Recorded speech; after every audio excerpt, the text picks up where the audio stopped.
a lot of the problems that we identify, I'm going to do them a bit back to front. I'm going to focus on what you need to do in identifying a sick pig, right? And then I'm going to talk about vaccinations last. For a very good reason, because I know a lot of you,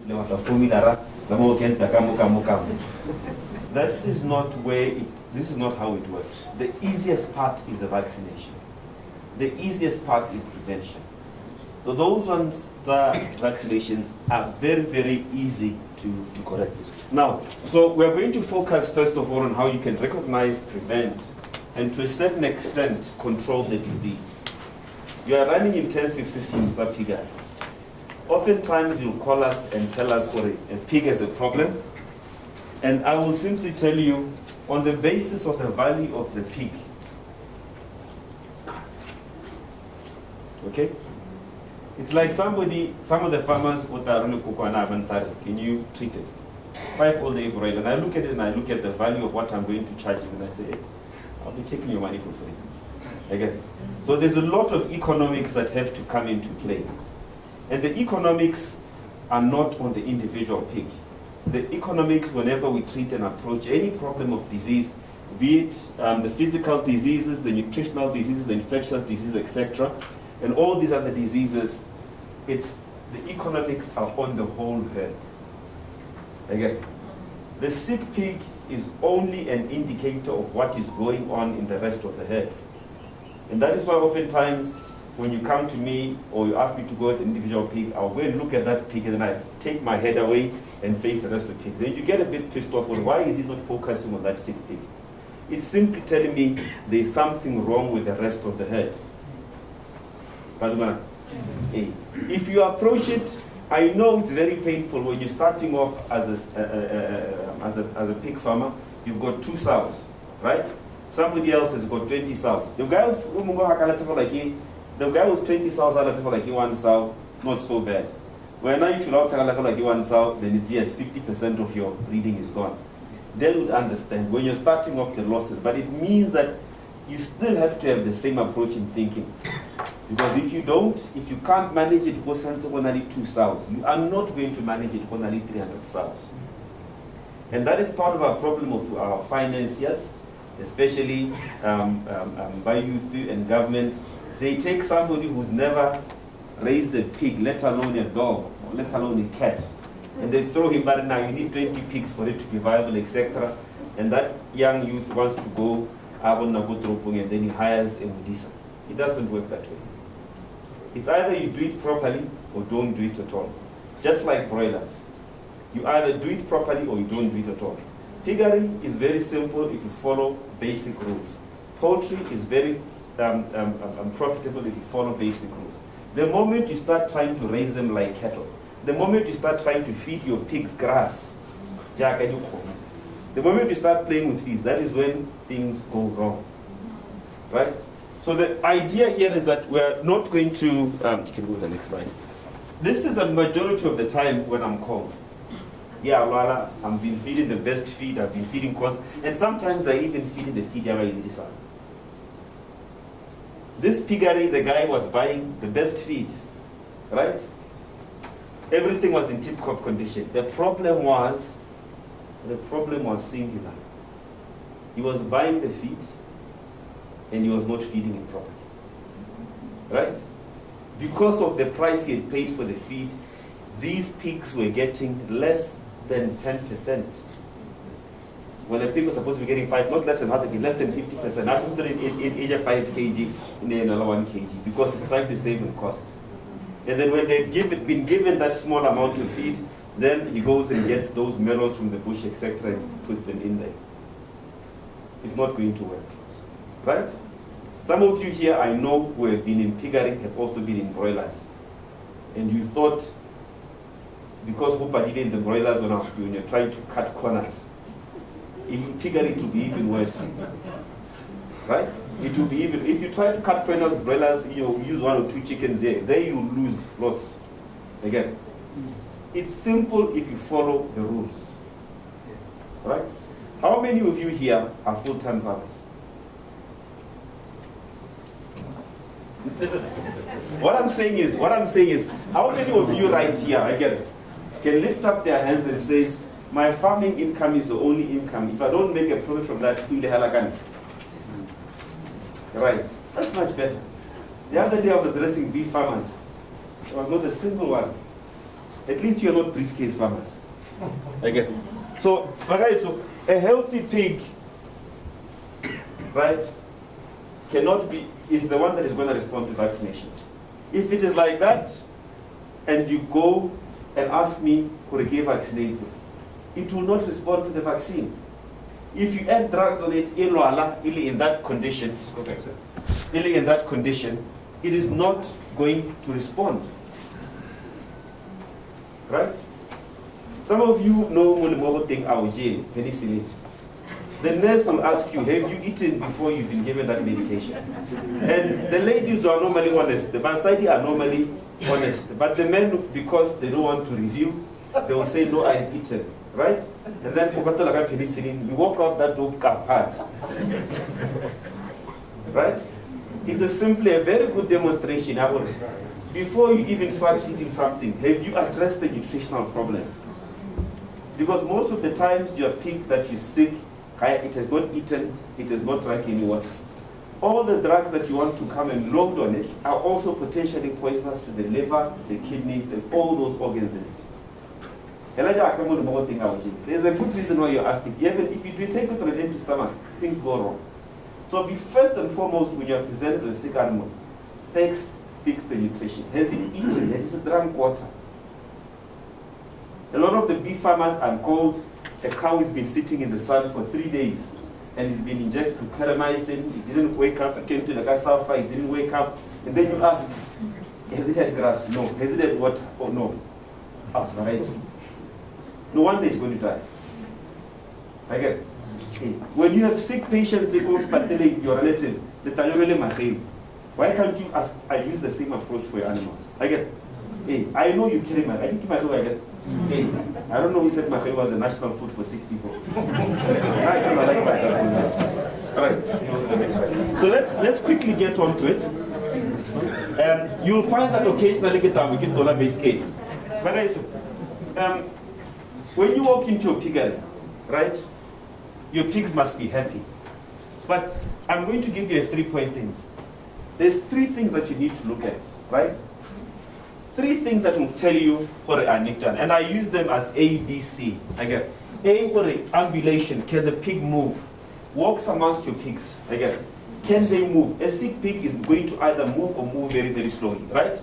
Then you look at the body and the body. Is it breathing properly, right? Has it eaten? Is the belly full? Those basic things, right? Before we start diagnosing disease, the first most important thing is your animal healthy? Then you look at the head, the eyes, etc., to see are the ears drooping down, are the eyes sunken, etc. And if you can catch it, open the mouth and have a look inside. Is it pale, etc. Very, very, very basic. It's not rocket science. Those of you who have been mothers, these are exactly the same things that you are going to see. And in 3 seconds, when you walk amongst your pens, you can quickly walk into your pigs or take a long stick if you want to get inside. Just it will tell you very quickly. You move on, move on, move on. Regardless of the number of pigs, I have known guys who've got 500 sows. I'm thinking 500 sow piggery. They can walk through that piggery within 30 minutes and they know they sick pigs where. That's why I put the number 3 seconds. You should be able to see. Every morning, Mutsegare and Maitebo. We're getting stories where the only thing is sudden death. When did you start seeing it getting ill? I fed it yesterday. Was it still lying down? Sometimes we find that they put food on 2 occasions. On Monday they put food, it was lying there. They come back the next day, it doesn't eat it. The pig is over there. They don't process and ask themselves, why has that pig not eaten? Then when it dies, they'll tell you it just died. Again. And I come there and I open the pig and I'm like, this pig has been sick for 3 days. And then he says, no. But you see, science doesn't lie, right? Focus on those 3 things. Again, can it move? Look at the belly and the chest, head, eyes, ears, and you're done. Who's simple? Sometimes I sit there and ask myself, it's that simple. Before we start taking heart rates, now I will come and do the temperature. It doesn't matter. Because how many of you have tried to take a temperature from a pig? How many of you can restrain a pig? It's a big task. Again, so you don't want to just follow that. Again, that forms the foundation to tell you do we need to investigate? Do we need to move the pigs elsewhere? You can select that pig and move it. How many of you here have a sick pen? Yes or no?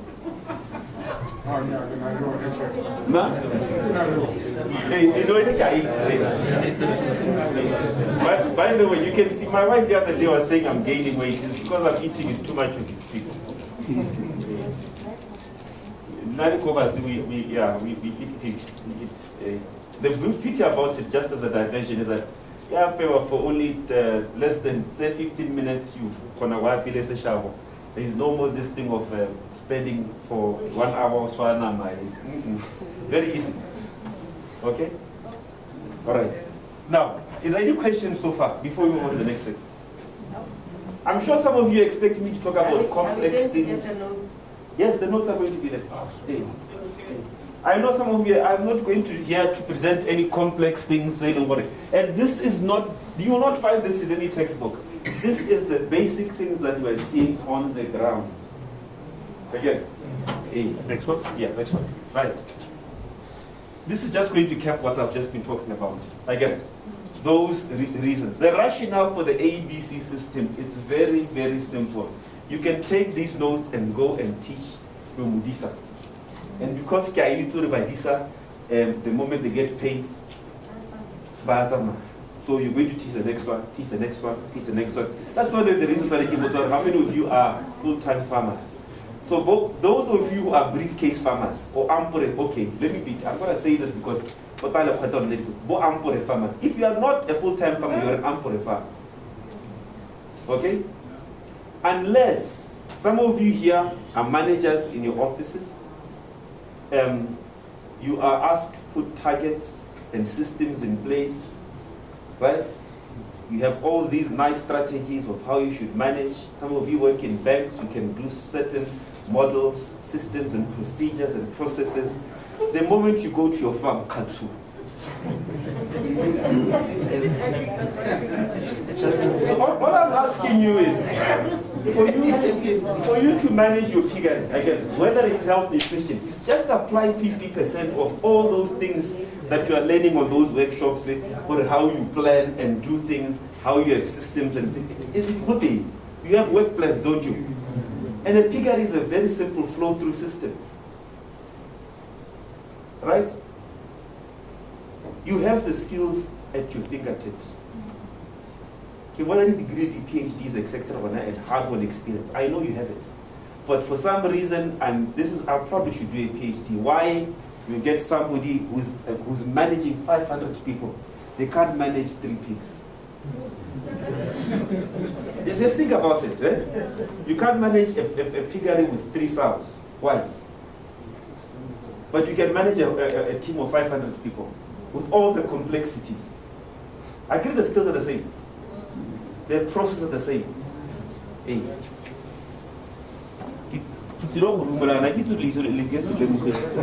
I don't come out to here, then I've not done my job. Then at least I know we are equipped. Right. Now, once you've done your examination, then you need to quickly categorize your pig. Is it mildly affected? Is it moderately affected? Or is severely in the sick category? Again, you want to catch majority of your animals here. Right? If you find you are catching them here, what has happened is that you have missed out by at least 24 hours.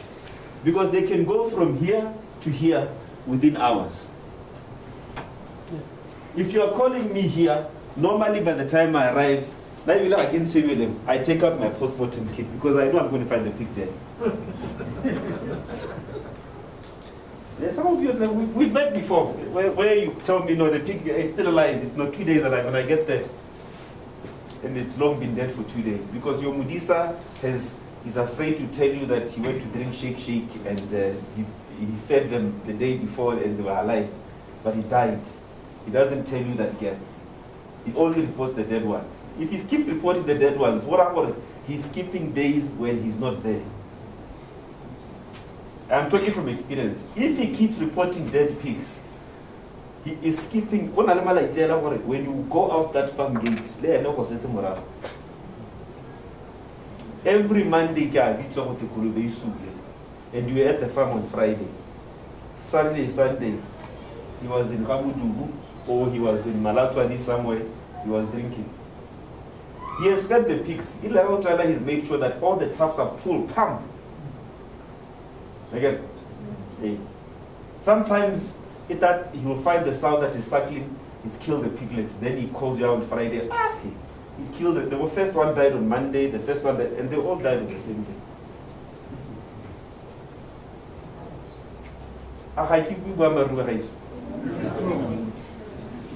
Right, now, so the idea is to get them delay our rights. Again, the reason that number one, when you get them delay in category 1 and category 2, a lot of the ones, unless it's a highly infectious disease, you can save them. When they're in category 3, let's be blunt. Thinking for it's a head, you'd rather take it out. A lot of the times it's not even worth it to try to treat. But at least that's what I'm saying is try to identify them in category. When they're mildly sick, it can still move around, right? Okay? Then at least you can say, because a lot of the interventions, you're going to buy a bottle of expensive medicine, you're going to call me for me to come and do a post-mortem. It's not very nice. At least I'm very lucky. I can salivate and say, hey, maybe this one I can cut off and go and eat. I'm the only person who salivates when I see my patients. But I don't eat sick animals, so it's my job to make sure that if they die, they are healthy, so I can eat them. Right. Now, how do you recognize the category 1? So again, and you can see this important figure. If it's in category 1, it's there's an 80% chance of survival of treatment. And this is from clinical experience, records where you go anywhere in the world. If it's in category 2, again, if given the correct treatment, and this is the most important, nursing care, right? It is not to be injected and just left. That is why the majority of you who don't have a sick pen, when you get out of here, go and make a sick pen. That is easily accessible to move that sick pig. Are you going to be moving a 90 kg pig with a sick penny? So make it easily accessible, right? So you can move it there. It must be in a place where you can monitor. A lot of the sick pens, or somewhere in the little corner, it's an afterthought. Again, now let me put it this way. Imagine you go into hospital, right? If you are being admitted into whatever, no, take him to the ward next to the mortuary. Again, next to the mortuary. Then you know what it is. That is what you are doing with your pigs. You need to put your sick pen in a spot where, I'll talk about biosecurity later, in a spot where you can constantly observe them and see are they getting better. Because your farm worker is going to be busy in the run of things. That is where it's high care. Again, so put it in a strategic place where you can go and monitor and also inaccessible for you. Again, in the corner somewhere where you're going to have to gate or walk through the piggery, you are starting to ask for problems. Right? And then the category 3, again. Let me just say something about this. But sometimes your Mudisa has seen them here if it's good enough and maybe they die. Well, in my experience, he quickly injects them with terramycin or something, right?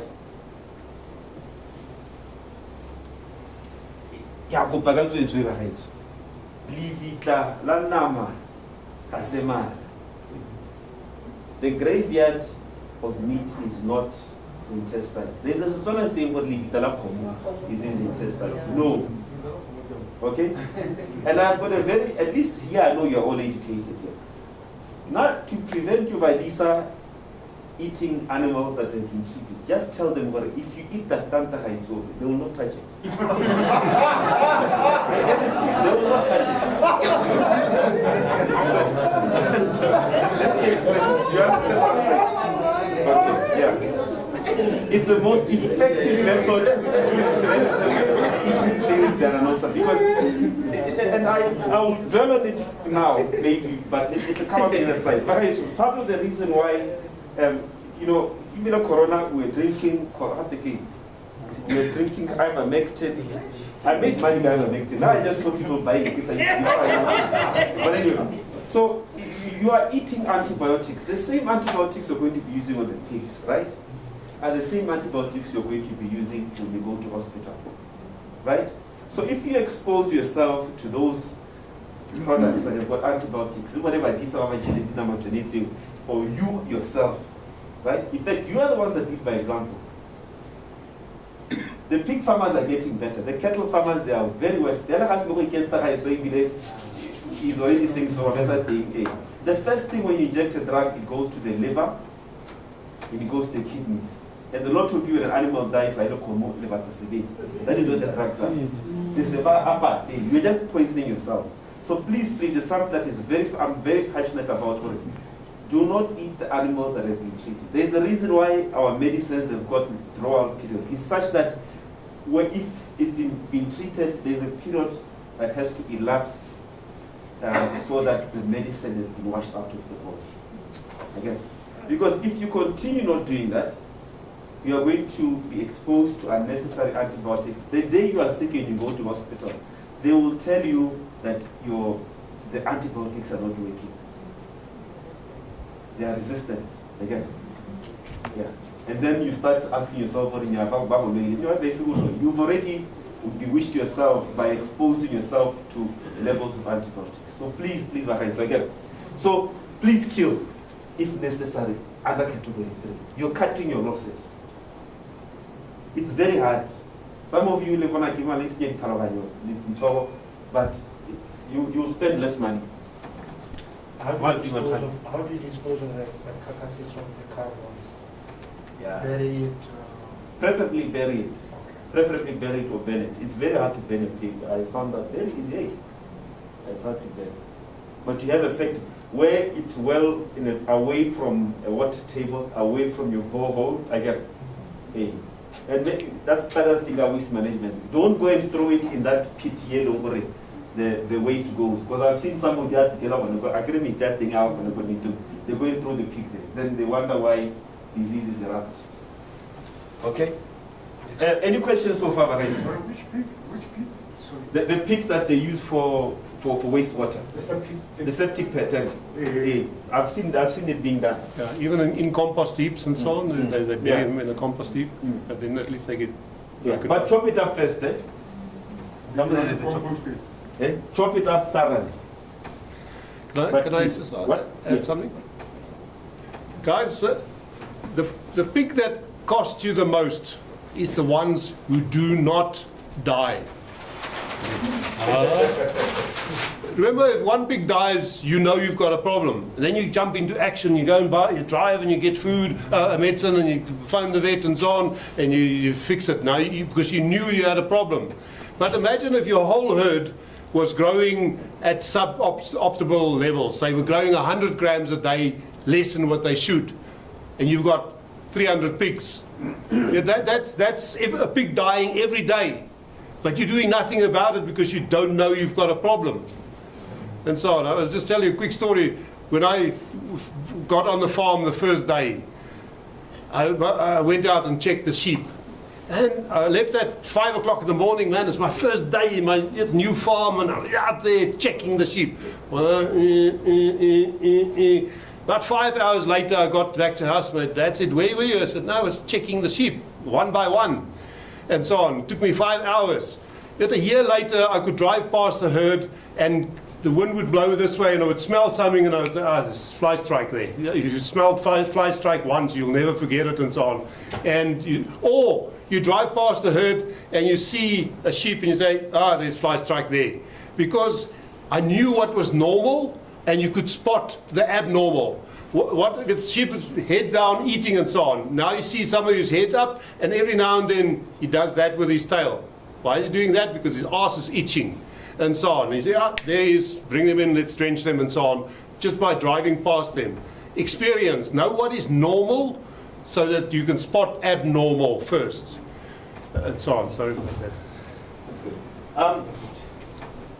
Going back to this, what to do with the sick pig. This is quite basic, right? I guess. And a lot of the times, the failures are in the nutrition and in clean water.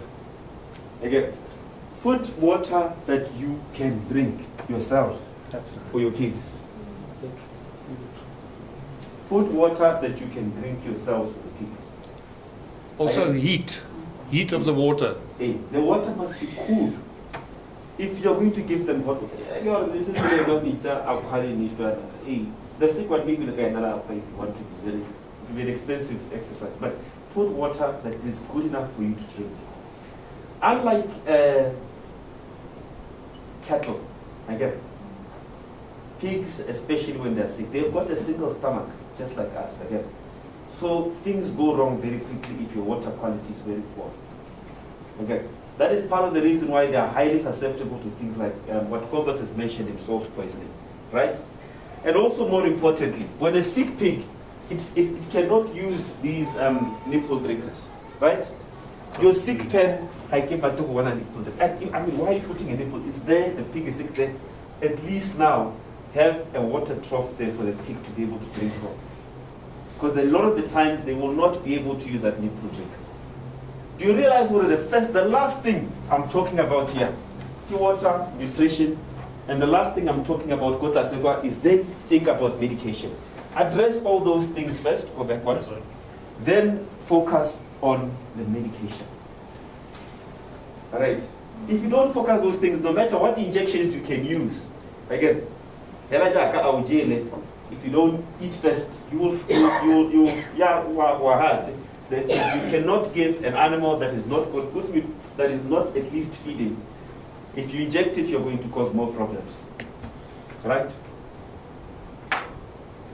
The biggest mistake that was ever done to this country, an advert more RB2, that was called telemycin maconazole. That is the biggest lie. Right? So I'm telemycin. It is not maconazole. In fact, telemycin is magolatole. Yes. Because when you look across all the antibiotics again, and what terramycin does, 90% of the time, what it does is the bugs. Terramycin kills in a very narrow, specific margin of bacteria. The rest of the times, it just slows them down. Right? I want to find out because they've done a great injustice to this nation. Very tiring. Right. There are 4 rights. When it comes to medication, I guess, before you even do anything, again, ask yourself the same thing. What am I treating? How long am I going to treat it? And what is the cost and time? Right? You are running lots of pigs. You are running several animals. You do not want to be spending unnecessary times on this. And antibiotics are expensive if they don't work. And they are cheap if they are effective. Right? Because if you don't do it correctly, you have spent money doing nothing. You'll make yourself feel good. So there are 4 rights that you should focus on. Give the right animal the right medication at the right time, in the right form and dose. Again, right, so these are all notes that I'm going to reach, right? It's very basic and simple. You can go and give this to Obadisa or Baba. They can read. I transcribe the language very. I can wonder there are no complex terms there. Very, very simple. Any questions so far? No questions means perfect understanding. I'm very proud of myself. Right. Route of administration, again. The beauty about pigs is that if they are able to take food, you can put the medication along, right? But oftentimes the digestive system is also disrupted. If you can handle them, then inject it, right? But so there, the take-home message is read the label of the medication. Don't call me and say, I have only got terramycin amokento, It happened, right? The things you do, please. Right? The previous slide, it must be in the correct dose and in the correct form. I said the way it's supposed to get. There's a reason why a product was manufactured to go Kamulongo. There's a reason why it was supposed to be injected. Even if it looks like it's the same, right? The solid, the way it will dissolve when it goes in the muscle versus the way it will be dissolving when it goes via the mouth are very different. Even though you will find you've got tetracycline in water or you've got terramycin in water. Terramycin that goes orally does not get absorbed the same way to the body as the terramycin that's injected. Right? So that's very, very important to understand. So make sure you've looked through those before you even use them. Before, right? Sometimes out of desperation, it is better to give nothing. I know that sounds counterintuitive. Sometimes it is better to give nothing if you haven't got the right medication for the right condition, that you're going to give in the right dose at the right time. It's better not to. Regularly with the terramycin. How much does it cost now? Because not the terramycin, it costs 200, 300 pula for that bottle. Why are you spending 200, 300 pula? Or soamycin, eh? But here the fashion is soamycin. Okay. It's the same. Soamycin and terramycin, they're manufactured in the same factory, by the way. Questions? Yes. In the previous slide, you said I should know what I'm treating you for. Hey, go back. I think you are the, among all of us here, you are better than us in identifying what the problem is. Not necessarily. Hey, I see your pigs for the time I'm on the farm. Right? I see your animals, but you should know your animals better than me. I'm going to get an and you don't know your animals, and then you get like there's a problem. That means you're not spending enough time with your animals. I'm not saying, when I say know what you are treating, I'm not saying go and diagnose. I'm saying, if sometimes it's simply a thought, with observation, it's got an abscess. Right? Sometimes it's not breathing properly, there's pneumonia. Sometimes you look around the things, there's diarrhea. Therein, you're already knowing what you're treating. Now I understand. That's the current, know what you're treating. I'm not saying go and tell me which disease, which bacteria, etc. No. And by doing those basics, that solves 75% of your problem. Because if you look at the antibiotics that we have available that we can treat for pigs,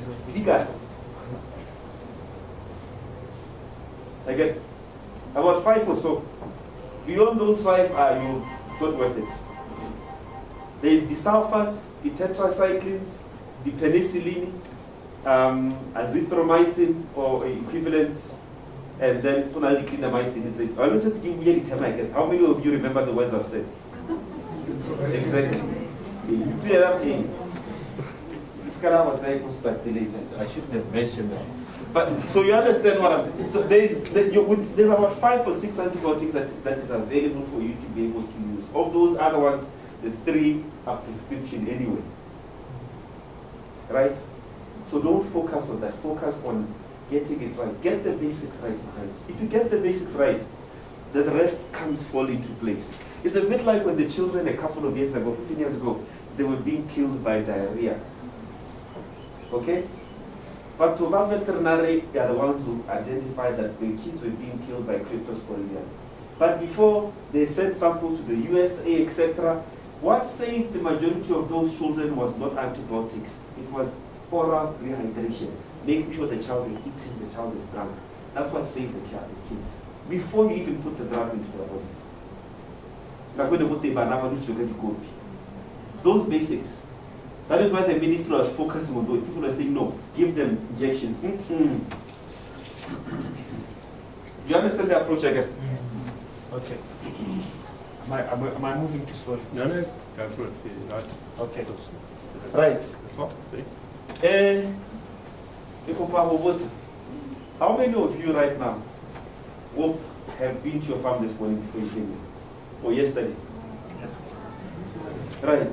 When you walked into that farm, did you change your clothes? Yeah, what? When you walked out of the farm, did you change your clothes? Sorry, just another question. Yeah. Which one? No, that question that you're asking. Now, I don't know if I'm explaining myself. I've got There is no, like I say, Mike, white pizza. There is no right or wrong answer. Again, there is no stupid or intelligent question. Ask it. Yeah. Again, because I can tell you if you're asking somebody here, somebody there, no why you thought, hey, then like it, continue. So be brutal and honest. Yeah, so I've got farm clothes. Mm-hmm. They stay at the farm. Mm-hmm. When I park my car, go behind the shed, I change, Mm-hmm. then I go into the farm. So I'm listening keenly because I'm always curious as to whether that is the right way. So they've got boots and gloves and it's a complete set. So Hey, I don't know if I'm doing the right thing. you're doing the right thing. Because I reuse, by the way. So I don't know if I have to wash them every time I leave the farm, but I'll be listening keenly to see if I'm doing it. Already a step further. At least whether you've got farm clothes. Yes, sir. Okay. Mine is similar to his. Mm. I had wondered when you talked about even the diseases and stuff and basic hygiene. I wanted to ask if you would recommend that, for example, sometimes when farms where you enter in, there's a chemical that you step in, because sometimes when you're outside the farm, maybe you're somebody working there may bring other people. You don't know where they're coming from the background. They are going in there, they're bringing diseases that were not originally from the pet. So would you recommend that as a basic disease prevention mechanism? Guys, the word I hate most is benchmarking, because if somebody wants to come and look at your pigs and bring all these diseases to you. That's basically what it boils down to. Guys, all it takes is that much dirt sitting on the bottom of your shoe to bring all your diseases to my farm. Now, we haven't got swine fever here yet, but every country right around us has got it. Warthogs can carry it and so on. It is going to come here. But when it comes, the first guy, it is going to be a massive explosion and so on. Everyone's going to go lock up and so on. If you go to a big piggery, they won't allow you in. If you're a vet and you have to be there, they ask for a 5-day period where you haven't been on another piggery. Okay? Then you go there and they take you to a shower and you take your clothes off and you have a shower. You go to the other side, they put their clothes on, their gumboots on, you go in, come out, you take their clothes off, you shower, you come this side, you put your clothes on and you bugger off and so on. But if you don't have to be there, they don't allow you on the farm. That's standard for any piggery and so on. Now, we're doing training, yet we know we expose ourselves, but we protect ourselves. When we have a course, we put the measures in place to protect ourselves. But if you walk in and say, hey, I would come and have a look at your pigs on Sunday, and you come in there with the shoes that you've just been at your own pigs, or even if you've just been to bollocks, you know, see those pigs running around bollocks there, those razorbacks that's there, you stepped in their poo and so on, and it's sitting under your shoe, and you come and drop that off at my farm and so on. That's why I don't allow, when we have courses, we provide you with gumboots that stay on the farm. So talking about so have clothes that's worn on your farm and so on. If somebody comes there, let them, the biggest source of infection is shoes. So either buy heavy-duty plastic bags so they can put over their thing, but if they walked too much, then it wears through and so on, or have a set of gumboots for visitors, but let them wear your shoes that is on the pigs. You don't have to change them every day. There's disease under them, but it's diseases you already got, and so on. So provide them with at least a set of gumboots or protection from their shoes. Dust coats, clothes, and so on it will add another 1 or 2%, but 95% is on the shoes. But don't allow visitors that shouldn't be, that if they had contact with pigs, don't allow them at all. Or if you actually have to have them there, ask for 5 days where they haven't had contact with their pigs and so on.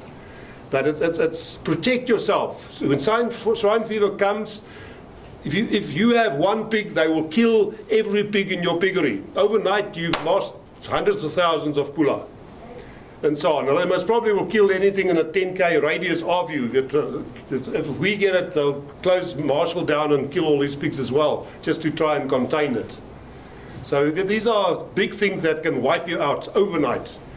Don't allow visitors that's not supposed to be there. Don't go and benchmark. Benchmark against industry standards. Don't benchmark against somebody else who might not be anywhere near industry standards himself anyway. Thank you very much for this.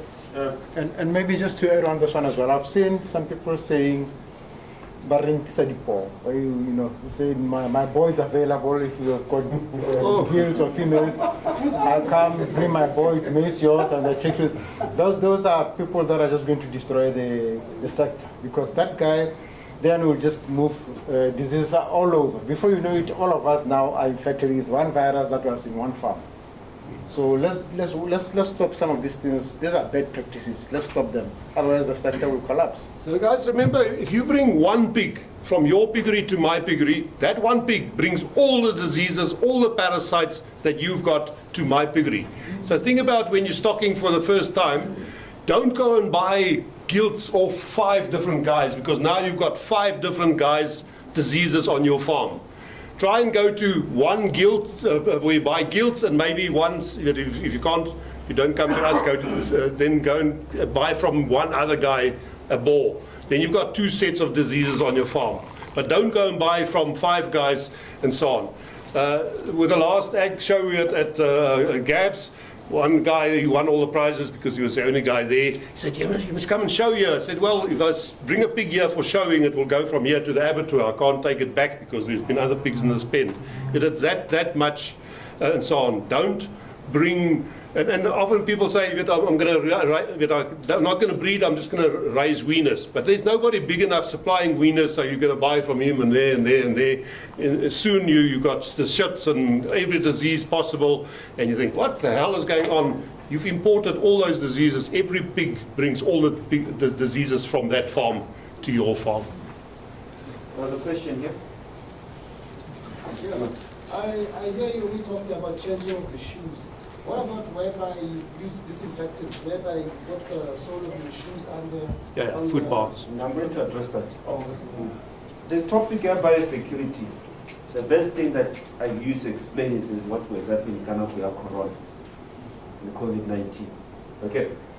The same principles, washing your hands, wearing a mask, I'm not saying you should apply them, but if you think about them very carefully, now when there were restrictions in travel for people to move around, that was biosecurity. Again, bio simply means you're trying to secure a biological agent, a disease-causing agent. Either you're trying to contain it so it stays in one place, or it stays out of a certain place. That's all biosecurity is. You're either trying to keep something in so it doesn't spread out, or you're trying to make sure things don't come in. It's a fancy word for saying things must not go out and things must not come in. So what are we trying to prevent? A lot of the times with biosecurity, we are assuming that each and every single one of you in a certain, it is healthy, it's disease-free. Again, that's the first approach, which is why when we had the first COVID-19, there were travel restrictions. We were trying to stop the disease coming in. Of course, it was going to come in anyway. It came in, then they were saying, right, second stage of biosecurity is isolation, right? So you settle in the country, then you are shipping people to isolation, right? And then it's everywhere. Then you say, right, apparently mask and just keep sanitizing it there. You do not want to get to the last stage of biosecurity where you've almost technically said, let's live with the disease. Because by then, I'll be asking you to talk to your bank manager for the ASECA ASECA expect a payment from you. So let us assume we have a piggery that is disease-free. Again. And that piggery, first and foremost, zone 1 here is your fence line, right? I know for a fact that your neighbor in Mudisa, your neighbor in Farm Yoha can walk straight into your piggery. Right now, they can put up their hand and say, for me to come to your pig farm, ka fence, how is it go piggery? Ka fence. Again, the only entrance in one. Let me what happened what tackle about fencing go. Good one. I expected it to be 1. 2. You're doing very well. It's a miracle these 2. What is the question? I said the question again.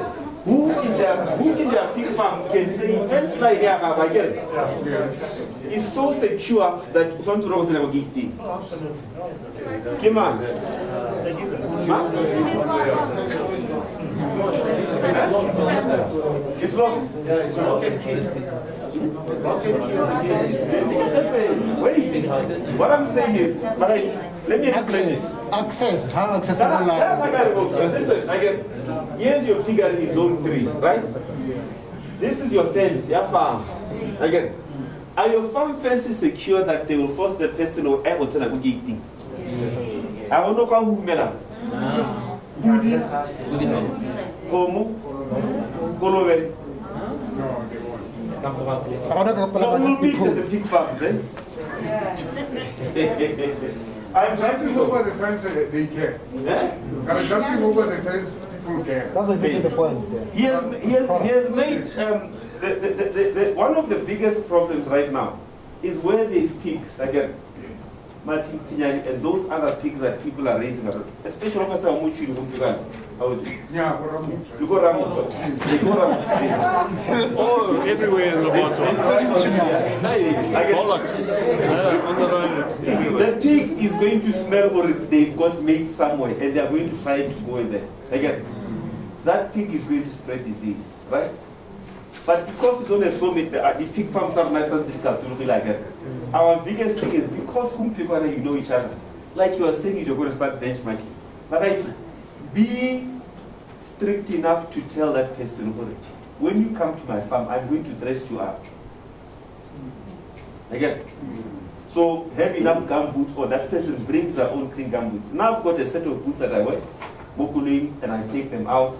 You will get a little, but my shoes, if you cannot do that, carry a disinfectant. Again, simple methylated spirits, right? Before you walk into a farm in a sprayer, the same corona protocols, you wash your hands. Again, at the entrance. But what I'm simply saying is, biosecurity, remember, we're trying to keep things in and not come in. So that number 1, this has to be secure. Number 2, identity. Again, zone here is another place, your weakness. The person who's walking in has to either disinfect, change clothes, or wear new clothes, and not stand behind a shed. Because just build a small shed where you change it. Right? Avoid having to dress under duress. And if you've been to the farm, you've had a few male I can guarantee you are thing without changing. Right? Right. The third zone for biosecurity, again, is right at the piggery itself. What is happening when you enter the piggery? Again. So zone 1 is outside the farm, zone 2 is at the entrance, zone 3 is the piggery itself. Right? Which brings me to the next one for it. Where are you going to locate your sick pen? Again, it has to be somewhere within this zone. Again, preferably in a place where you can observe. Again, but it has to be accessible such that the sick pig can come in and out. We suppose somewhere, but you need to a place where you can observe. Right? And if you are still building up your piggery, and you feel who you are going to be saying somebody are academy winners, you might have to have a situation where you have your piggery housings separate into separate biosecurity zones, whereby instead of having more you separate them like this, such that this is another zone and this is another zone, such that any new pigs they come in, they are put maybe for sick pen or somewhere, such that they don't move to the other pens. Have a sort of mini quarantine. Is that clear? What I'm simply saying is this again. So let's say the last 2 Hey. No, I'm simply saying, God, our corner, again, when this is financially possible, again, if instead of a lot of your piglet design sometimes, I know, you try, if it's possible, if you have one, you need to make a, you need to within the car. Again, it must be such that you can separate them. Again, if somebody has interacted with the three car, you will separate. Because if something goes wrong on this side, at least make sure it's not going to spread to this side. Again, this is the ideal. Again, well, the first thing is containment. Your fence line in place is a very basic thing. Is as you're constructing, don't just go and put piggery, think about how that piggery is going to expand, right? Such that, okay, some of these principles of biosecurity, you might not be able to apply all of them immediately. But because of your planning as you expand your piggery, again, you are able to make it more and more secure. Right? That's all right. Hey, don't suddenly say it's correct. Kaura, I said you can do all this. No. If you find that your fence line here, right, is not 100% secure, you haven't got the fence, just go and put makaku underneath that fence on the edges. That's enough. So your pigs, just put something. Right? At least do something to reduce the likelihood of something coming in. Again. So the first thing you want to keep out is people. The second thing you want to keep out is rats and mice. Next one you want to keep out is bush pigs or warthogs and so on. And the next thing is birds and chickens and so on. But all of those things are biosecurity things. But the thing is, when you're buying in you're starting off fresh and you're bringing in breeding stock, guys. There's two things that's happening. The first thing is, if you've got a herd already, the new stuff that comes in, you want to protect the stuff that you have already from the pigs that's coming in. And then once you've done that, you've put these into, the new ones coming in, you put into quarantine. You put them into quarantine because some diseases has a delay before they show the signs. It's like when you get the measles. By the time you've got spots, you've had it for 3 weeks. You've been infecting everyone around you for 3 weeks before you knew you had it. So a lot of the diseases have got a delay time before showing the symptoms. So you put them in a quarantine for 4 to 6 weeks. So now anything they must have had would have shown itself. So now these are secure to put there. But you also got to adapt the new ones to the diseases that you have on the farm already. Remember, your sows, one might have had erysipelas. Once they've had it, they won't get it again. It's a bit like measles. So your herd is now secure from erysipelas, but these guys isn't. So you put them in there and they get erysipelas. So the second stage is to adapt these guys to the diseases that you have on the farm. And so on. Now, in the old days, the guys used to take afterbirth from an older sow and feed it to the gilts and so on, which is not the best way because that can also bring in other diseases and so on. Maybe, Doc, you can talk about better ways of doing that. Ladies and gentlemen, the things that I've just been talking about, that's a summary of them. Okay? You must lie in, so don't try to. Some of you are scribbling notes at 100 kilometers an hour. It's all there. I've made it basic and simple again. But just make you for it. You know, I've talked about securing the fence line again. We've talked about the simple hand washing, the same thing somebody needs to do boots again. And just basic hygiene again. A lot of the pathogens that cause problems in pigs, they don't live very long outside, right? Just very quickly here, this containment zone, where you are going to keep your pig feed, make it secure. Again, there are diseases like leptospirosis, erysipelas that are spread by objects, that are spread by animals moving from point to point. Even basic things like flies, right? So even here, you tend to neglect this thing. Your septic pits. Go and think about how you're going to run those septic pits, right? One of the things that we tend to neglect is that's just a body of water. One of the most effective things around these septic pits is to plant some of these water-loving plants around them, right? They will obviously use some of the water, but tusa in terms of wind and dust getting on them, and it allows that crusty layer to form, right? on those septic pits so that a lot of the digestion can happen underneath. But think about this is one of the most areas that neglected, and they actually can bring disease back into there, right? And last but not least is the vehicles, these ones that deliver, obviously they're going to have to come through here, but it's enough. I get the same way. If you want, you can have a foot bath here or a vehicle bath, it's enough.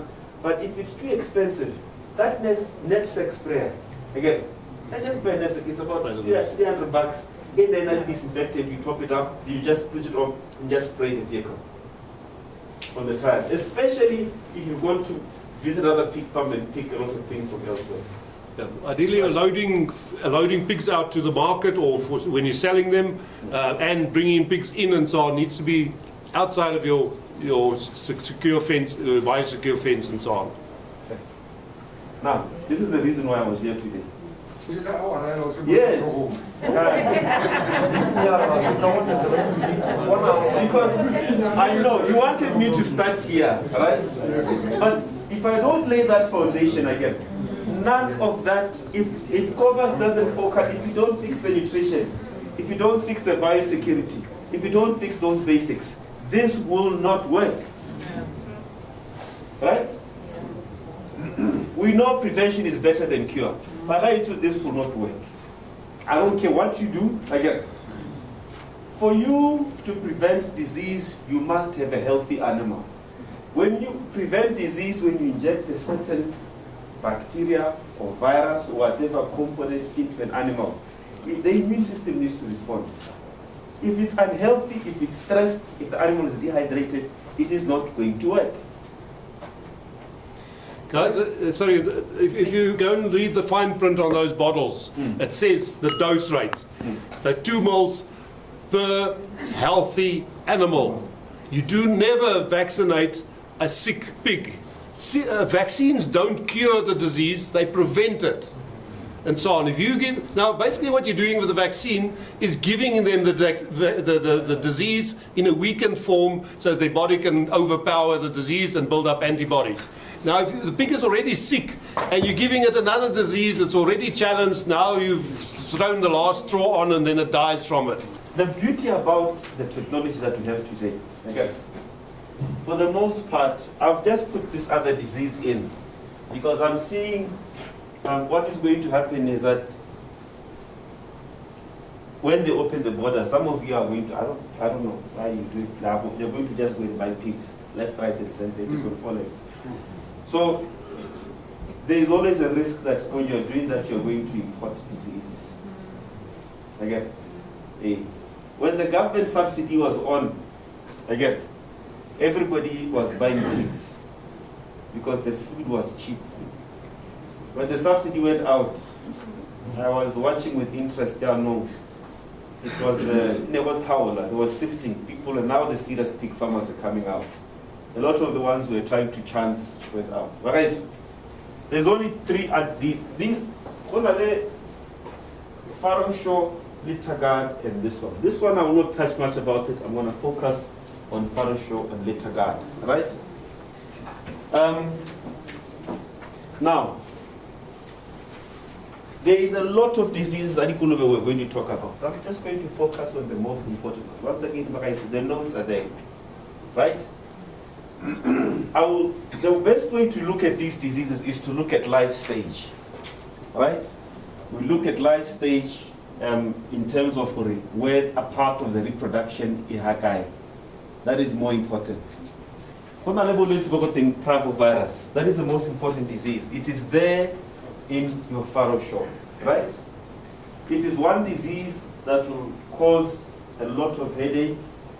You do everything under the sun, and is treated. Base material, it is not treatable, right? Parvovirus is corona, because it can be insidious. A lot of the times when it comes into your head, you'll see abortions, or you'll see dead piglets being born, or you'll see nothing at all, but your pigs are not going to be getting pregnant. Depending on where the stage of pregnancy or reproductive cycle, this disease goes in, right? And you will notice, like I said, there is no treatment, but control is by vaccination, right? Nutritional diseases, we've already talked about the importance of nutrition, right? But make sure your pigs have got a well-balanced diet. This disease called leptospirosis, I'm yet to see it in Botswana. However, during the warmer months when it's raining, or where you've got poor control of access of your feed to rats and mice, again, leptospirosis is going to come in. Remember when I told you about whether you should treat or not? Treatment is futile, right? Because eventually the disease causes kidney failure, and it's a waste of time to try to treat it. Control your vermin, vaccination, and good waste management. That we certainly neglect both the waste management at this zone layer, right? I am not going to go into the rigmaroles of describing for leptospirosis in Niger, parvovirus in Niger. That is not important, because by the time it's on your farm, when I come in next time, we get, okay, which ones are going to die, which ones are going to live, you don't even bother trying to understand it. It's futile. It will cost you money. That's what I say. And the beauty about the diseases, you see, in veterinary medicine and for a lot of diseases, we know will kill and cause problems. We've got a vaccine for it. A lot of those diseases where we have vaccinations, just remember, by the time we see them, there's no time to treat. So we focus on the vaccinations. That's why when Corona started hitting, treatment. That is why the world coordinated to have these vaccines. When I get 72 million was a slaughterhouse because Corona was. Now that the vaccines are here, it's still there at the destiny, because those diseases that kill quickly, it's best to get the vaccine out first. There's a lot of diseases that have caused problems. That is why the most important ones, parvovirus and leptospirosis, and the other ones I'm going to mention, the best thing is vaccination or basic hygiene. That is the reason why I was focusing on the biosecurity first. You understand now? Because when I talked about this, can we get it right away? You would not have understood why. This is the end of the cliff. This is just before the ambulance go over the cliff and so on. We want to stop the ambulance long before it gets to the cliff. Yeah. Can I just add one or two things there? Guys, lepto is a zoonotic disease. What does that mean? It comes from the zoo. No.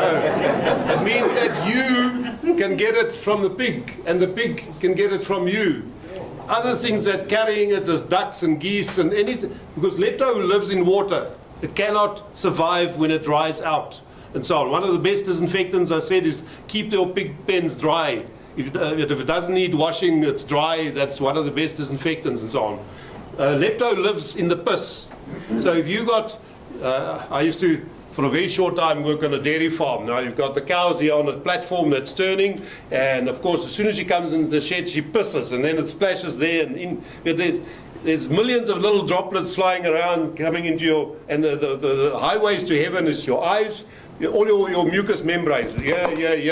So and each droplet that's so small you can't even see it has got 1 million leptospirosis bacteria in it and so on. So farm workers, abattoir workers are the highest. 90% of people who get lepto is either farm workers or abattoir workers. So you can get it from your pigs and they can get it from you and so on. So you're actually protecting yourself as well. In New Zealand, the laws are very strict, and so health and safety says the farmer has to do everything possible to protect his workers from any hazard, including diseases. Now, if your farm worker gets sick, it means you did not do everything possible. So you immediately, you're guilty. And the only thing you can do from them hitting you with a hammer over the head and so on is to protect yourself. And the farmers, what they do is they get a vet to vaccinate every cow on the farm, and they get a certificate from him saying, I vaccinated everyone on the farm, and if they go to court, they say, and that's the only thing you can do to protect yourself from the law, and so on. But you can get lepto. Now, the difference between lepto and parvo, guys, if you get mummified piglets, it's lepto. It's parvo. If you get perfectly formed, beautiful babies all dead in one spot, that's lepto. Lepto kills them late in pregnancy, so they're stillborn. If they are born, sometimes they are actually, if they're very late, they get born, they're very weak, they die within a day or two, and so on. Parvo, depending on how early in the pregnancy it happened, they're in different stages of decomposing. If it happened early, they totally mummified, they're like a carcass with, look like these Egyptian mummies that you see in National Geographic, and so on. But in different colors of black and brown and so on. But yeah, that's the difference between the two. But prevention, better than cure all the time. Your lepto, the difference is they are just formed. Parvovirus, right? But if you are starting to get those problems, one of the best ways to control those diseases is to step back and accept you're going to lose. Because if you have a parvovirus problem, again, rather than trying to treat, we say all your breeding sows, you're going to have to draw a line in the sand and vaccinate them with Parasite. Now, when I don't want to talk about Ministry of Agriculture, right? Yeah, I never say. I'm very, very, very clear. I'm not hiding under a blanket. I keep it together. The pigs that are from pig multiplication unit, I'm hoping they have corrected it, were not vaccinated for Parasite, for parvovirus and leptospira. And as such, we have an understanding. Then they take them out to the farmers, and then you come and they are aborting and everything. Because they regularly from this guy, so make sure those pigs, when you get them, you vaccinate them immediately. And even when you buy piglets from somewhere else, tell you who you are going to use for breeding. If you are unsure of the story, vaccinate them immediately. Quarantine before they get the main pig. And right now, what is going to happen is the price of pig feed is going to go up. At least Baba look on if they are the serious farmers. Baba Sanse Panali 2 or 3 piglets or pigs who are not yet serious. They're going to come to you, but we're selling pigs. Now I'm getting out of piggery. If they have not looked after their pigs and they cannot afford to look after them, they have not vaccinated them. And the guy is telling you what issue talking, pawn shopping, etc. If the guy can't afford for pawn shopping, it's not service. It's not already there is problem. So you're already inheriting a problem. Especially if the pigs come cheap. Because this vaccine comes expensive. But it is more expensive not to use it. Again, but if you lost one pig, that's 4,000 pula. Hey. You can buy a lot of those for 4,000 pula. Again, it is more expensive not to use it. And if the pigs have not been vaccinated for the first time, like they get the first time and then repeat 4 weeks later. The most important thing is, because this contains a live parvovirus, again, if you inject live pigs, again, pregnant pigs, sorry, right? You are going to get stillborns, mummification of meat. So it needs to be given to the female pigs you're going to be using for breeding before they get pregnant. Before. That is why if we suddenly discover you've got a parvovirus problem, just say to yourself, for 3 months you are not going to be selling pigs, let's restart. Take the loss and restart. Because if it gets in and you don't do it right, so if you buy in pigs from somewhere else, just remember, you're going to have to make sure they've been done. Unless that person can certify for surety that they've done with Parasite. right? Remember, it's done at selection, so that's sort of heavy bacon weight before you've mated it, and then you do it before every farrowing, and so on. So basically it's going to get 2.5 times a year, you're going to give it vaccinations. Your boar you do twice a year, so 1st of January and the 1st of June or whatever. So remember, when you're running your piggery, it's planned again.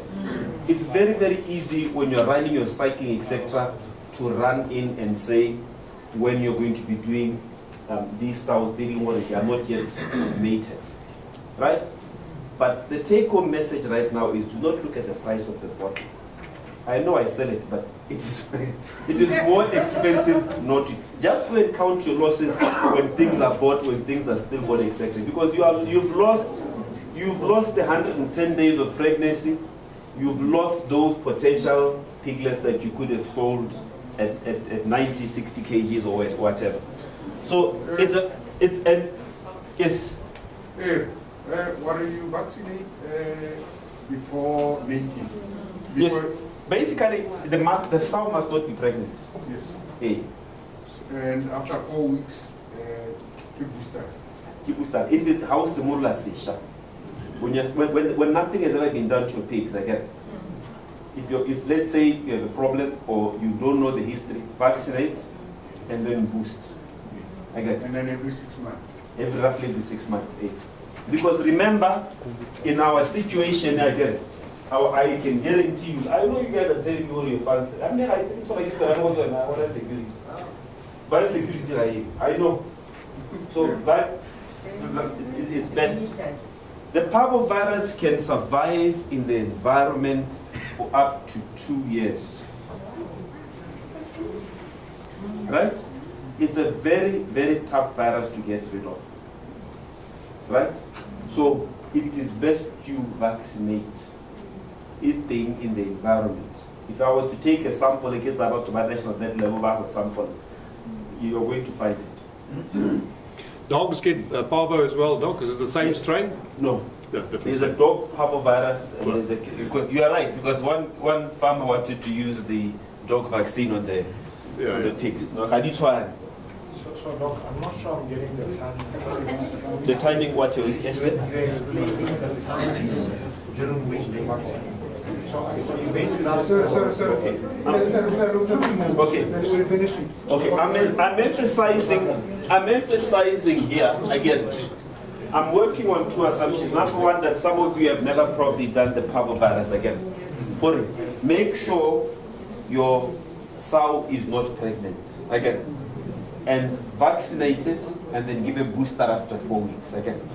Then thereafter, you can then boost twice a year, so 8.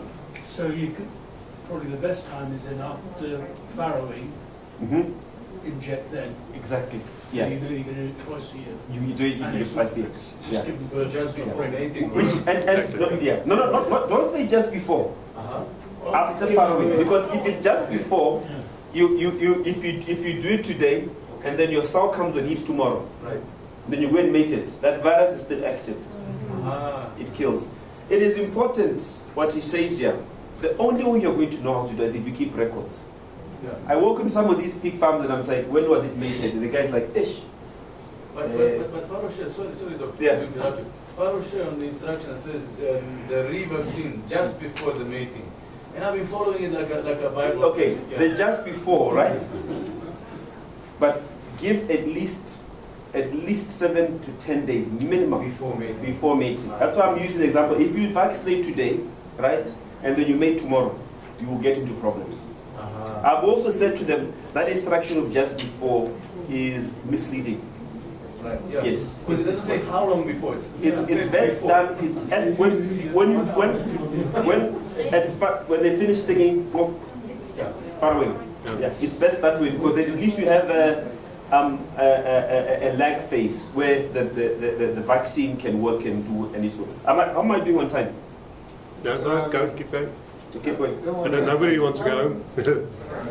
What's the lifespan of these vaccines once open? That's a very good question. That's a big question. Three cells, and you've got a bottle worth what you bought for 1,000 or so. I just spoke to a doctor about that just before. There's textbook and there's experience, right? Unfortunately, given the price of the vaccines, it is very, very tempting. Again, very, very tempting because you'll use the bottle, and if we follow the textbook, once you've opened the bottle and you've breached it, the instructions say, out in the bin, right? But from experience, if you've done it properly, you can keep it for about a week to 3 weeks in the fridge. Yeah, it will still be viable. Don't freeze it, though. Yeah, but don't freeze it again, and make sure your fridge and don't. And leave it in the sun for half the day.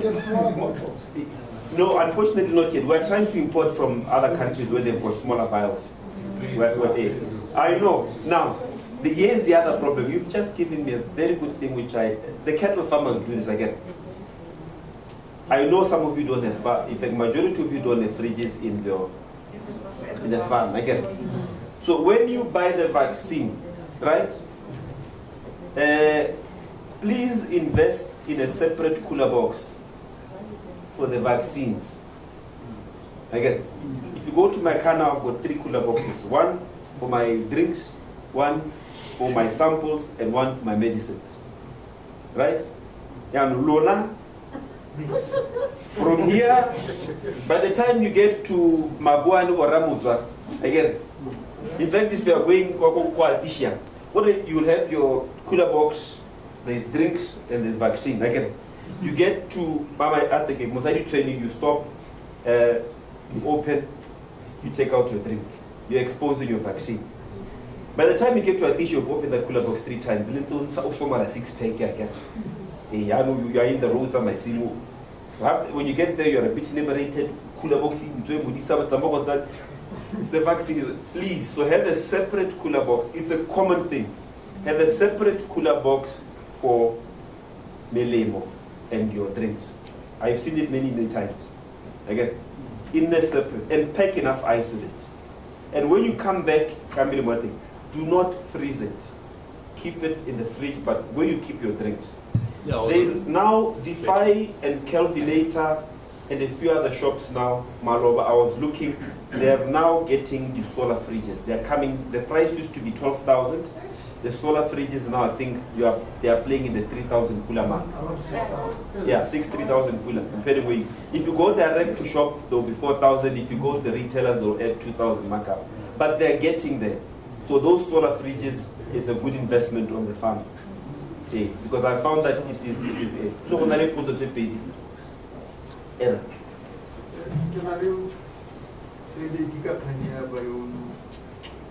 Security. What farms are not done with 10 hectares? Or when do you really put your bigger in that's for 10 hectares? Secondly, you can already.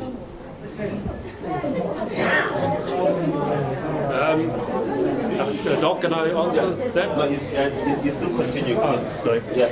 How are we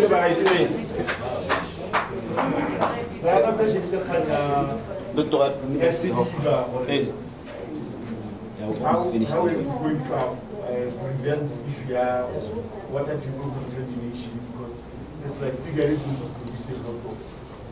I don't know whether I can say effluent, yeah. Yes. Those are my questions. Okay, actually, Brian and I just spoke about that a week or 2 ago. By law, and I know it's not actually being enforced that often and so on, but by law, if you have more than 50 sows or 500 pigs on your farm, you need a environmental management plan, not an environmental impact study.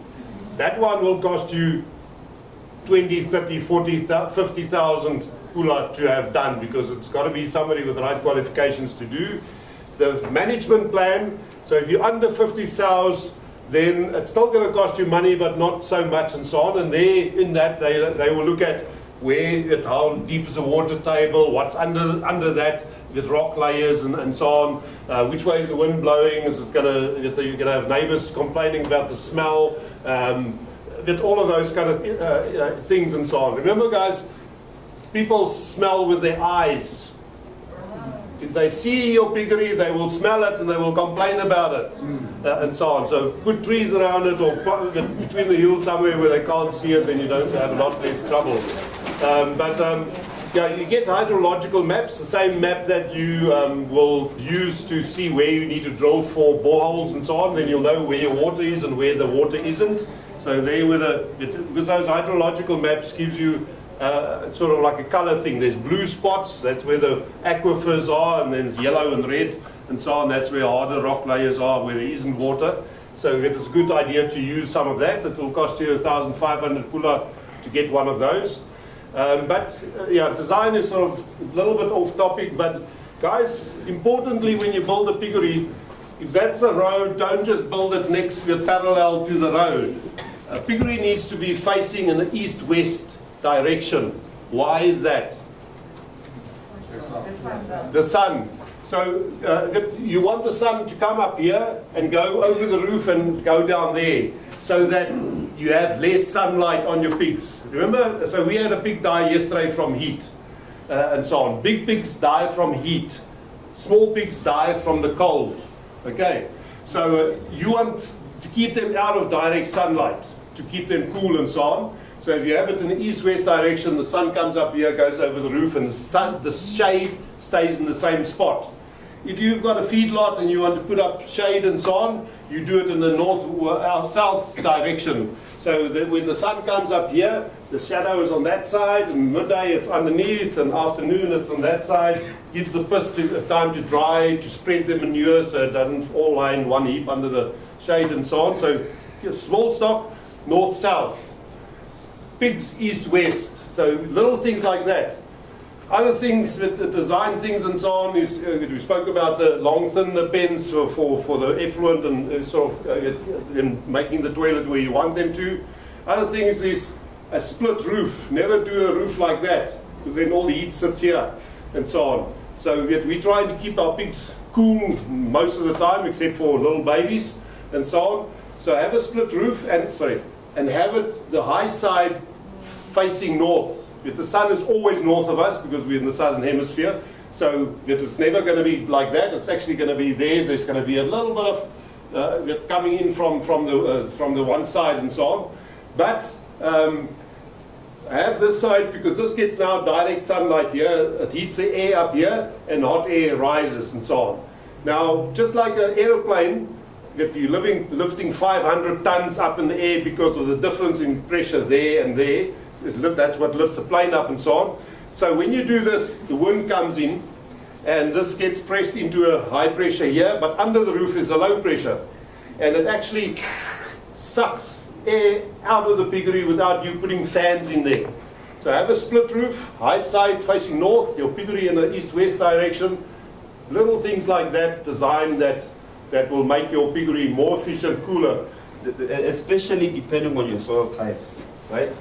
There's a lot of, we can spend all day talking about this, but in general, where you site your your sewage thing, again, it must be in a place that is, a lot of the time is for the purposes of expense, such that your figuring works well, is that it must be in a way that it slopes down for them, right? And then from here, you should be able to therefore either have the waste either removed, or alternatively, it undergoes some degree of decomposition. There is always going to be issues in our contamination of the water table, especially if you site this near your borehole. But for the most part, in Botswana, a lot of our boreholes are deep enough for us not to worry about them. Again, but for the most part. Depending where you are. Hansi and so on. Yeah. There are other areas like Koramotwa. The reason why their borehole stopped working was because a lot of the Piglet trees resulted in contamination of the boreholes. Maybe that was because the water table in Ramotwa sits at a different level than as compared to when the more west you go, the deeper your boreholes are in general, and the less likelihood of water table contamination. But you need to keep that in mind. You have access to those maps that you have, the geological maps. that from water affairs and what's the geological surveys. Yeah. They'll be able to let you know what to do. Geoscience. Right? Geoscience Institute. I remember the Misantili geological surveys. Right. So it's quite important that you plan this. That is why I was saying, even in your construction, you already have planned for expansion. Don't just go and put a piggery going on a path, because if you don't think about it and apply a bit of thought, you're going to get caught out when you therefore have to add more pigs. Right. This disease, Secovirus, I'll mention it briefly again. For the most part, Botswana, at this point in time, you don't have to worry about it. Right? But when you start importing pigs from South Africa, you'll have to start thinking about it. Even currently, right now, we are having to import semen from South Africa. We have to show that they are from FND-free areas, brucellosis-free areas, and they sometimes have to test the straws. Now, if you're importing the straws, each straw is worth 1,000 for the farmer. He then has to sacrifice all that 1,000 pula straw or dilipeji, send them to the lab for testing against these diseases. So a lot of these diseases can spread. So AI would help, it will reduce, provided the animals are from clean heads. Right? Right? There is in other countries now, they've got what they call minimum disease pigs or disease-free heads, where they don't vaccinate. All the pigs are in a housing, they're in air conditioning. When you get into that piggery, if you get in, you get in. You only come out when you're going on leave. When you go, you wear the body suits, etc. They found that by doing so, they save on having to vaccinate. Their pigs grow better, and they don't have to use antibiotics, because everybody now is going organic in all those countries. But we're still a little bit far off from that, right? So I just want to mention in brucellosis that you will get it is spread for the most part again by some of these pigs that have got suspect origins, right? And more importantly, it's also a zoonotic. It can grow from human into animals and vice versa, right? Especially in afterbirths. Don't handle afterbirths without and gloves. control Q&A that Kobus was mentioned. Again, we simply walk in and say, right, we start writing the obituary of your piggery, because you don't know pigs left when you finish. Right. Now, I'm going to do it this way. Right. Honestly, this vaccine called Litagard. Right? Litagard is a lot of the diseases that are going to kill your piglets in the first month of birth. Right? But you are not vaccinating the piglets. You are vaccinating the sows. Right? The reason why you vaccinate the sows is such that they pass on that immunity when they are pregnant to the babies. And they also pass that immunity through the colostrum when they break. That is the reason why it's very, very, very important that the piglets suck the colostrum in the first 48 hours. They will therefore get those vaccine components when you've injected a pregnant mother. Any questions? Before farrowing, again. At least a month before farrowing, right? And also a booster. And a booster. You do it twice, again. Part of the reasons why this is ceremony all these vaccines that you can get, it is written in very plain English when to use them, right? Yeah, you didn't understand when they said before meeting. You just 1 hour before meeting. The problem is what they say is breeding. Yeah. Breeding, and they mean farrowing, and sometimes they mean mating. Exactly, yeah. Now, the reason why I mentioned that Litagard again, because that Litagard will do the most important one called E. coli. Again, there's another one that I've not put in there called clostridial diseases. Clostridial diseases will come into a piglets when they have poor nutrition, or they've been exposed to extreme heat or extreme cold. Basically any stressor, again, where they've not fed enough, E. coli and these clostridial diseases will come in. The other one here, coccidiosis. Coccidiosis is everywhere, right? Little number two are carrying coccidiosis. Every piglet has coccidiosis. Every human being, every cow, etc. has got coccidiosis. There's a coccidiosis that is specific for pigs. What is important here, without necessarily dwelling into treatment, the number one control measure is this. Kovas talked about the wet areas, again, and keeping them dry. If you don't have that coccidiosis, it's another name. Right? Trying to treat for coccidiosis when it's there is an exercise in futility. Go back to your good hygiene. Do you now understand why I'm not focusing on Mikento? Because the goal one day is for me to be able to proudly say, the farmers are going to produce organic, antibiotic-free pigs. Now, anemia. The only reason why we have to inject our piglets with an iron injection, again, to prevent anemia, is because we have changed the way we raise them. Pigs normally, when they forage, again, they will eat some of the soil. And when they eat some of that soil, our soils are normally reddish in color because of the presence of iron oxide, and they get the iron there. Now, because we keep them in these hard flood areas, we have to therefore do them against that. The other most important reason that we do them is that a lot of our piglets get roundworms from their mothers. And those worms also cause anemia. Right? So it is quite important that we give them an iron injection within the first 5 days. I normally prefer within the first 3 days of birth. Right? Can I just add something there? Yeah. So let me ask. Yeah? Is it advisable to keep these pigs on areas that are not, where there's no concrete? Which pigs? The pigs. Is it advisable to keep pigs on areas that are not okay. on grounds that do not have concrete? Okay, let me put it this way. There's a lot of movement right now across the world to keep pigs in free range, okay? And in those countries, be very, very careful. Their disease control is top-notch. Some of them are in lawns, and they do all sorts of things. There's a high capital investment when you keep them free range in terms of disease control. For our purposes, free range,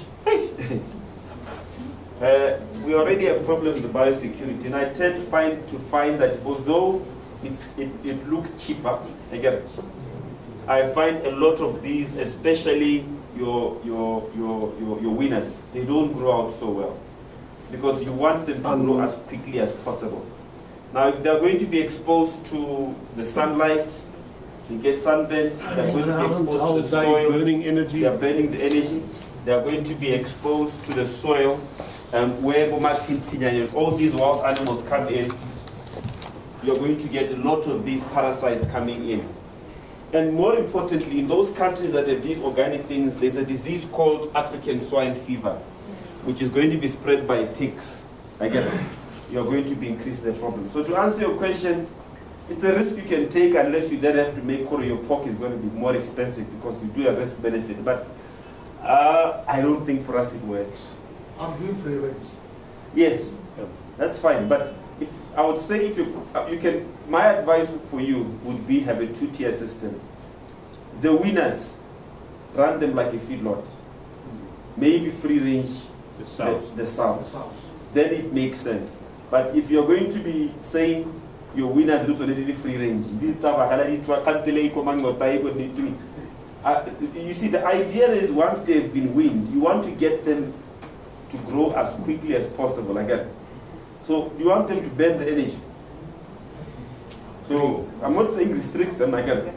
Keep them for welfare purposes with good spacing, but you don't want them to go super safe. You find it go appeal. It's not going to grow. Part of the reason why, just digress a bit. Part of the reason why our children, again, grow out, we spend a lot of time outdoors, and eating, we are burning too much energy. Now our kids are eating these highly refined things and sitting behind. What is happening? PlayStation. That one. Now we are joining them because we are going in that direction. But before we didn't have that problem. Right? So it's about energy in, energy out. So for your sows, yes, right? But for your winners, again, you want to get them to market as quickly as possible. Reduce them running around and playing man-to-man. Let's get them grow to get them out. In fact, from winner age right up to marketing, you run them like a broiler, which brings something, or even having lights inside those pens to get them to eat. Out of the market to be sold. I know a lot of you will say, hey, if they eat quickly, if they eat more, they grow quickly, you get rid of them quickly. This roundworm, the Scarus, is a worm bigger than a pencil, as thick as a pencil and up to 40 centimeters long. One worm. It's a big bloody thing like this. They lay 100,000 eggs a day. They can live for a year in the soil outside of the pig. So very difficult to deworm outside and so on, especially more in wet areas where the wallow or near the tap and so on. Every time they go and drink water, they pick it up again. I just want to add one more thing to the anemia and so on. Guys, if I had to describe a perfect food, there's sort of two things that jump to mind. The one is milk, and the other one is honey, and so on. With those who've got protein, they get energy, they got all the right stuff and so on. But there's one thing that milk is deficient in, and that is iron. And peak milk, the time when a sow produces the most amount of milk, is when? How long after farrowing? 3 weeks. So milk goes like that, 3 weeks, and then it starts sort of at top, and then it starts coming down. Now at that time, at peak milk, the most amount, or 99% of the food is mother's milk. And because it's the only, almost only source of iron, that is when they run short of iron. And guys, iron, your hemoglobin, which is the stuff that carries oxygen in your blood, is built around the iron molecule. That's why iron is so important.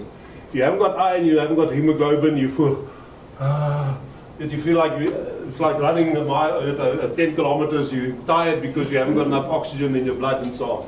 So these piglets are listless, pale. The piglet is pink skin and white hair.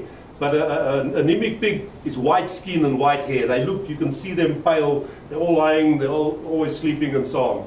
So once they're on solid foods, there is tons of iron in all solid foods and so on. So people ask on Facebook, when do I give iron?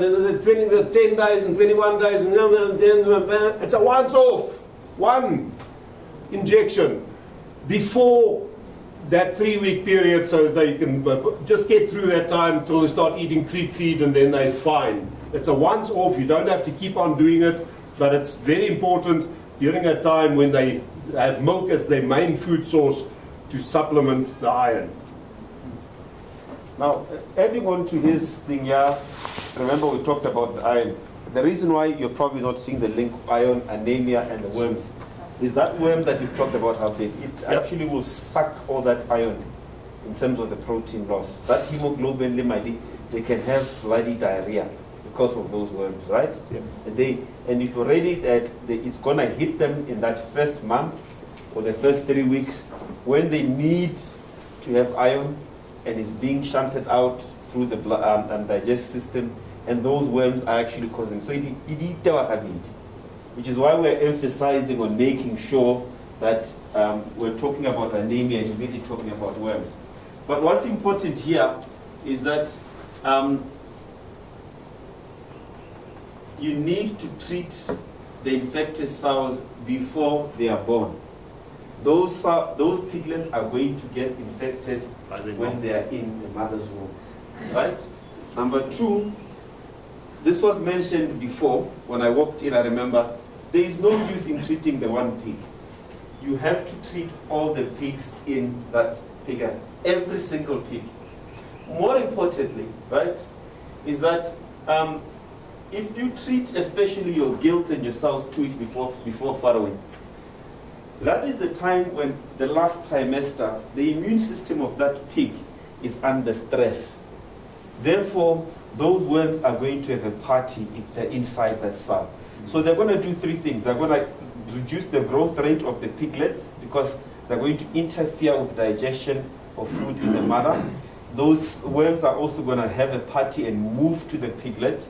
And the third thing is they start shedding more eggs because the sow's immune system is already at its most vulnerable in the last trimester. And therefore they contaminate that environment.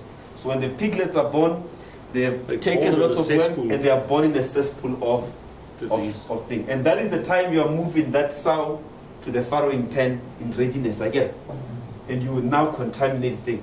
So it's important. Now, and there's a range of products that you can use, but here in terms of this treatment of all the pigs, it also means you have to plan when you do it so that it does not interfere to when you're going to be selling the pigs for sale.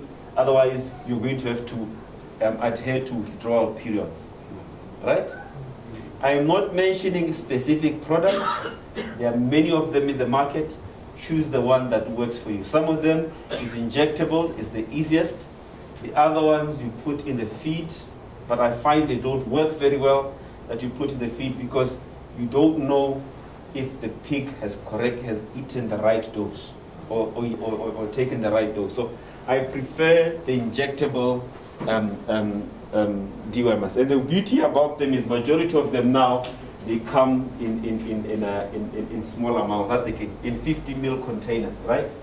Just as an aside thing, there's issues occasionally you'll find a pig, has died, and we examine and do a post-mortem, and the only thing we find that is stomach ulcers, right? And that is because of husbandry. There's nothing, 20%. So for every 10 pigs, you'll find that 2 pigs are going to have ulcers. And this is because of the fact that when you wean them and when you group them after weaning, again, it's a very stressful event. And when you start changing diet, when the concentrate to the Morocco thing, just that alone is enough to stress the pigs. The same conditions, the same reasons that cause ulcers in humans cause ulcers in pigs. And the number one cause of that is stress. It goes back to your husband. And the only way to stop it is straightforward. Minimize stress. If you want to change diet, do it gradually. And ad-lib feeding. Preferably, especially for your weaners, preferably for you feed pellets rather than mash. However, if you start feeding pig, the pellets will work out more expensive than mash. Again. So at least in your conditions, if you can minimize the stress and this one and that one, then this one doesn't become so important. In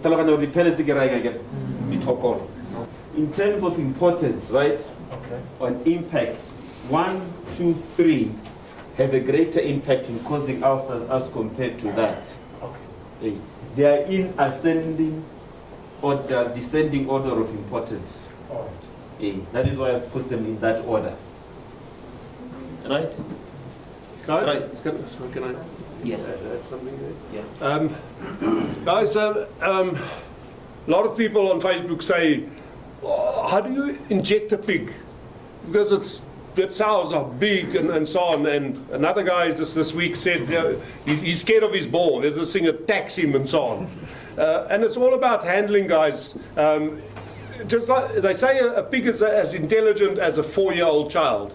Now you take your 4-year-old child. Every time you go past him, you give him a kick. Soon he's going to avoid you. He's going to walk around there. And if you come close, he's going to He's going to be stressful. Same with pigs. They are incredibly intelligent and so on. But they also recognize faces. They know who to trust and who not. If your worker climbs into the pen and they all stand on that side, you know when you're not there, he's kicking the shit out of them. Talk to your animals. That's people think I'm mad. Why do you talk to animals they don't understand? Guys, the pig inside in nature, what the pig perceives or the animal perceives and what you're trying to say is two different things. The old postman used to come and deliver your post and so on, and they smile and they're friendly, and then the dog bites him and say, I was friendly and your bloody dog bit me. What is in nature showing your teeth? What does that tell an animal? That's aggression. That's not friendship, that's aggression. So what the dog saw and what you intended is two different things, and so on. So you've got to learn pig to understand them, and you do that with experience and so on. But with knowing the basics and so on. But guys, if you spend time with your breeding stock, you can't spend time with every piglet and so on, but your breeding stock is going to be with you for the next 3 years and so on. So if you haven't done this before, sit in the pen, sit low so that you look smaller and so on, hold your hand out, and they will come and smell your hand. And once they do that, then you sort of finger on the nose and they let you do that, and then you go there, and once you've done that, they love that and so on. They'll come to you to scratch them again. Now, once you've put that work in place and so on, and they're not scared of you, they know they can trust you, and they'll trust you and not your worker, and they'll let you close and him not, because they trust you. They're intelligent enough to remember that. Now injecting them. The people are terrified of injecting these big, strong. Now, there's two ways. You can do it the easy way or the hard way. The hard way is a handling board, pushing them against a wall, 3 or 4 of you, and even then they throw you around like the rags and so on. They're incredibly strong and so on. Pigs are stressed, you get hurt, the pig gets hurt and so on. Not a good option. But if it's used to you scratching the neck, now what you do is you take the needle off if you draw your thing, take the needle off. And then you scratch him and so on. And you say, good piggy and so on, and you think. And you do it without breaking speed and so on. He doesn't even know the needle is sitting there. He hasn't felt it at all. Then you put your hand on so that as he moves, you move. You put the syringe in the needle, you squeeze it in, take it out. He doesn't even know he's been injected. But if you do it the hard way, without having that relationship with your pigs, look, if you don't like pigs, don't farm pigs. You're not going to make money if you do not like pigs. If you do, spend the time with them and so on, and that is the easy way. The other thing is, guys, pigs have got different skin to sheep and goats. If you inject a goat, you pull a little tent and you squeeze it in there, and now it's subcutaneous. But remember, a pig's skin isn't that thick. Well, it is that thick, the outside layer, but then it's got a fat layer of sort of 10 millimeters underneath that. So when you're doing a subcutaneous or an intramuscular injection and so on, you've got to do it at the right angle and with the right length of needle and so on. Very important. I went to a big piggery once on a consult, and while I was there, I went for 1 day and stayed for 5 and so on, but while it was happening, there was a sow starting to fallow, stopped having babies. They went in, pulled one baby out who was mummified, but didn't go back to it.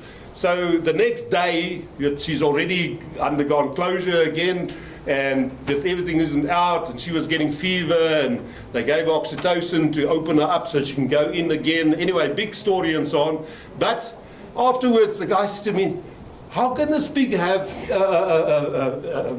parvo if I'm vaccinating? Why is it having parvo when I'm vaccinating? And I said, usually what happens is that you inject them, but you don't put it in the right place. You put it in the fat layer here, and then it forms a blob, turns into pus, but the vaccine isn't working. Now, I was standing on this side of the pig. He was on the other side, and he said something like that. And I looked there, and yep, there's a big blob of pus and so on. All his sows we went through, all of them had blob on one side. So he's been vaccinating not the right way and achieving absolutely nothing. So right depth, right angle to get it through. But if you want to go intramuscular, you've got to get through the skin, the 10 millimeters of fat to get it into the muscle. So your needle needs to be the right length, and you go in at a 90-degree angle to get it in there. You will never do intravenous or so on. So it's either intramuscular or subcutaneous. With piglets and so on, You do it sort of at a 45-degree angle. They haven't got that thick layer of thing, but you also want to get it in the big muscle here behind the neck. You never inject in the legs. That's where the money is and so on. Do it in the neck. It's easy to, and so on to do. But yeah, a lot of little things to do, guys. If you go home tonight and you haven't got 100 questions, then you've missed the point of the day. In some piggeries, the recommendation is you can play classical music to them.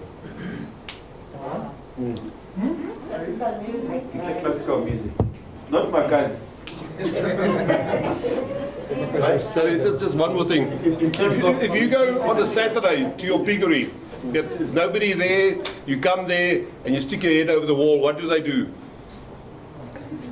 They bark. Why do they bark? It's an alarm signal. They can't see you. You stick your head over. You came quietly. They warn everyone. Hey, there's somebody around. And they go, whoo. It's like a dog's bark and so on. And everyone is stressed. If you start whistling when you come close or you talk and so on, they hear you coming. And when you stick your head over, they say, I heard you coming. Remember, guys, when the lions start hunting in nature, everything goes quiet. The cicadas go quiet, the birds go quiet, and then the buck says, oh shit, where are those lions? That's danger, silence is danger. So you stick their head over there, they get a yell of a big fright, and so on. Talk, and it also tells them you're not in hunting mode, you're not attacking them, you're giving them warning that you're coming. The thing of playing with them classical music is have a certain noise and sounds that they get used to, right? I get a classical mix, something that is soft. That's why you don't go and play rock, etc. There's actually been people who have done PhDs to show that even in dairy animals exposed to classical music, they are New Zealand, more like Australia, big dairies. Every dairy in the country plays music. Right? Every dairy. But choice of music is very important because, right, I'm just going to quickly touch on 3 other body parts. For the most part in Botswana, unlike the world over, you'll be looking at, if you go on the internet, the respiratory diseases are not so important one.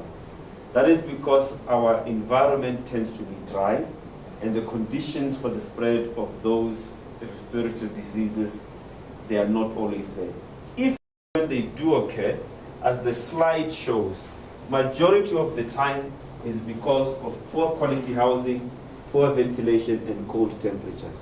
Believe you me, Botswana is not a cold country. Our winters, I wear shorts in winter. I don't understand why it's winter. So we don't get those conditions. But if and when they do occur, when I investigate, the first thing we go and look at, before we identify the actual bacteria that is causing it, is do you have adequate ventilation, or are your animals exposed to stress? And then secondly, things of high density, overcrowding, right? Slippery floors, where they actually have to, situations where they can't hold themselves up and sit properly, they tend to lie down huddled together, right? I know a lot of you want me to tell you what things to use. Look at this one. The most important thing on respiratory disease in pigs is antibiotics will always give you poor temporary results. If you find that you have to rely on antibiotics for respiratory disease in pigs, it speaks to the fact that you have poor husbandry technique. Right? The world over, when we get them, it's not because of bullets. The most common disease that causes this is mycoplasma. And it is going to thrive when these other things are in place. I've actually mentioned it over there. Right? But for the most part, you shouldn't worry too much about it. Again, disease of the nervous system, once again, the most important one, and we've actually seen it in a piggery, in Gabs North, there was a piggery in Mole Polule, is because of both those piggeries, there was poor biosecurity control. Dead carcasses were being thrown in the septic pit, and wild dogs were coming into that piggery. And those wild dogs jumped into the piggery, they did luma the pigs, and the pigs got rabies. Right? That is the most common diseases. It's an infection that will cause problems. Rabies is not present. We don't normally vaccinate for it, but because of that perfect conditions where sometimes poor biosecurity, poor removal of those dead pigs and piglets, they attract the animals that will cause rabies, stray dogs, jackals, etc. Right? So the control measure there, it goes back to Kenya. That's the reason I was mentioning biosecurity. Right? You'll notice that it's adapted to our conditions. Go back to biosecurity. Right? Then you will not have those, and your waste control. Right? Guys, rabies is a death sentence. It's a death sentence for right? you. There's nothing treats it. You are dead. If you get rabies, you're dead. Yeah. The only other situation where you get an animal with nervous conditions, I've mentioned vitamin A here, right? But by the time it shows up, with stillborns, etc., and if there's a vitamin A deficiency, there will be other diseases coming in because the vitamin A is important for the immune system, it's important for reproduction. So by the time we find that there's vitamin A deficiency, there's 101 things going wrong. That is why you are seeing there's stillbirths, pigs, right? So I don't expect to find vitamin A deficiency in Botswana. And the control, straightforward, balanced diet.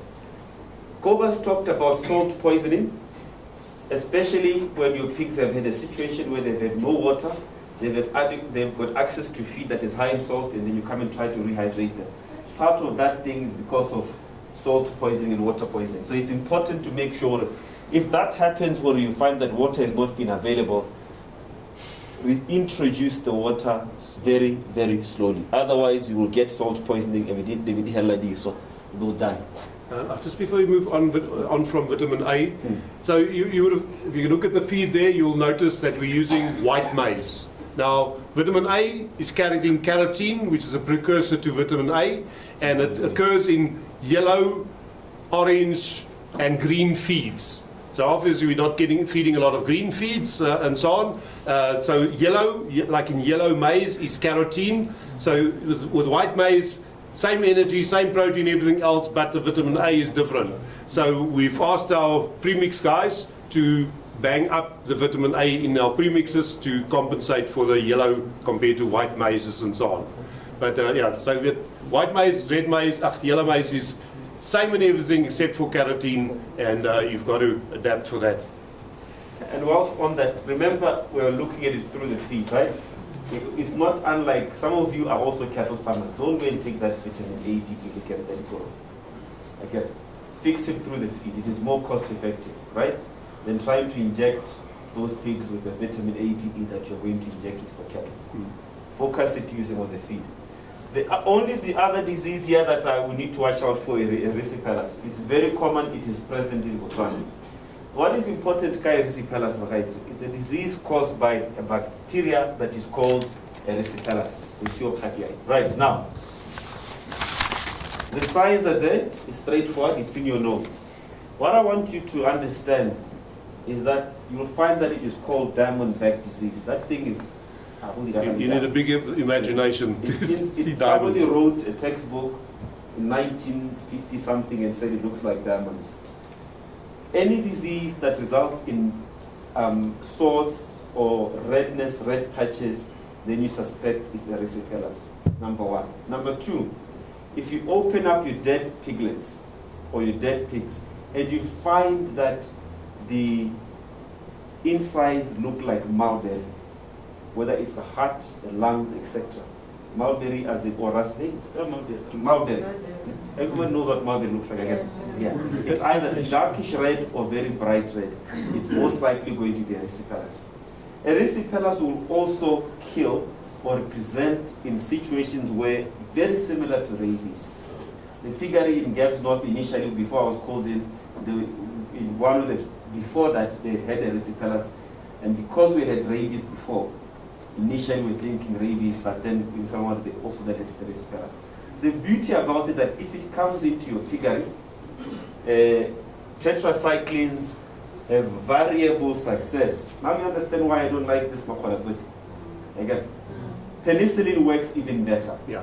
right? Penicillin is because the tetracycline, all it does is it does not kill the erysipelas bacteria, it just stops it from growing. But penicillin kills it. But once again, penicillin, you need to make sure your piglet is eating and drinking. Otherwise, the reason why you've got this variable success is because even if you inject, if the animal doesn't eat, it's still going to die, right? Control is very simple, right? It is present in that vaccine, Yafarosho. For the most part, we do not vaccinate your winners because, number one, they'll get the immunity from their mother, and number two, by the time you need to vaccinate them, you've solved them. There was a piggery Mama Shia, they had erysipelas in the winners because they were keeping them too long. We found that they were not vaccinating the sows properly. And more importantly, they were also getting parvovirus because they were not using this vaccine properly. Just like Cobus had mentioned, they were getting the abscess more when they do. This one, Yafaroshoba. Right? With that, with erysipelas and so on, if you haven't been vaccinating, what you'll find is you'll lose 5 or 6 sows just like that. Whoa, shit, what's happening? It treats very easily, penicillin 100% effective and so on, but by then you've lost 4 or 5 sows, just like that, very quickly. So you get like a perfect storm. You get a lot of deaths, but after that you've got immunity in the herd and you'll never get it again, but you've lost 5 or 6 sows within 2 days. But yeah, so prevention, again, better than cure. The last disease of the skin that I'm going to mention and just briefly talk about is mange, right? Now, a lot of times the mange is also confused with the erysipelas, right? It's a straightforward disease, but the mange itself does not kill. What happens is because of the scratching, because the animals cannot settle, they forget to eat, they forget to drink, right? And they eventually, in scratching and rubbing against the walls, etc., they take bacteria into the skin and they have ulcers and sores, and they then get systemic infection, right? If you have a problem, majority of the time we find that it is because a pig was introduced without quarantine and without examination. Once again, it's in your notes, the treatment thing. There's ivermectin, it works very well, but you also need to do every single pig in that piggery. The Amitraz dip, I don't like it. There's a pour on that is much better because running around trying to, have you ever tried to dip a pig? Try to put in the plunge dip. It's going to be, unless you want to be doing wrestling, yeah, you'll be having fun. There's a pour on that is quite effective. The only problem with the pour-on is you have to make sure that you put your piglets in a sufficient way that you can adequately put the right amount. You can very, very easily overdose them and kill them. Again, so it's important you have them under controlled environment. So, but and all animals, right, even the ones that don't look sick, have to be made for the treatment to be controlled. I mean, to be effective rather. These other diseases, I think we've talked about them. Like he mentioned, I've put them in the notes there, right? We've talked about vaccinations. I've talked about these diseases that thing, parvo, E. coli, anything, leptospira I've mentioned, mycoplasma I've mentioned. I've mentioned them again so that at least as you guys are reading those notes, you know what is happening. I've talked about Farosho,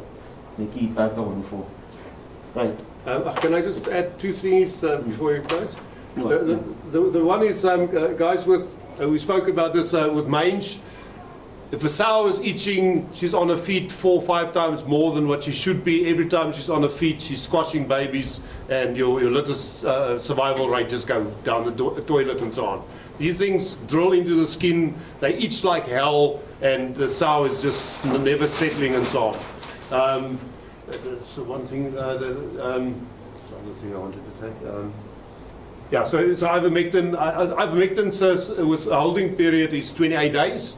You get another, what's it called, other ivermectin active ingredient, one that's got 57-day withholding period. So yeah, you've got to remember to not do your pigs that you want to send in the next month and so on. And then, so your mange can live 3 weeks off the pig. That's why you need to do everyone so that, that they don't sit on the wall and repopulate as soon as you finish spraying it and so on. Alright, so there's a triangle there, right? This is in terms of what impact to think about in your pig, right? If you get what Cobus has been saying to you, you've solved 80% of your problem. Because everything builds on each other, again. Then you need to solve the other 15% impact of labor and other administrative issues to make sure they administer this. Again, the beauty about my role, veterinary disease, etc., they have a 5% impact. If you solve here, if you solved here, the impact in Naja, right? If you don't solve this, the triangle goes upside down. Right? Because now, the disease will chew up 80% of your profits. Does that make sense? Okay. That triangle becomes inverted. Right? Sort this out, you get this. And in terms of cost, the little impact, this, even from a costing, 80% to, depending on how you run a figure, most of them, the big of your what you call the recurrent cost is going to be here. Then here, then here. If you are finding yourself spending a lot on veterinary and medications, etc., you are doing more than 5%, you are doing something wrong. Right? Because that 5% you're doing can wipe out 80% of your profits or 80% of your head. I hope I'm putting it as simple as possible. Oh, 100% if it's swine fever. 100% if it's swine fever or even foot and mouth. Right? Yeah. Cobus has said it's a blessing in disguise that the borders have closed.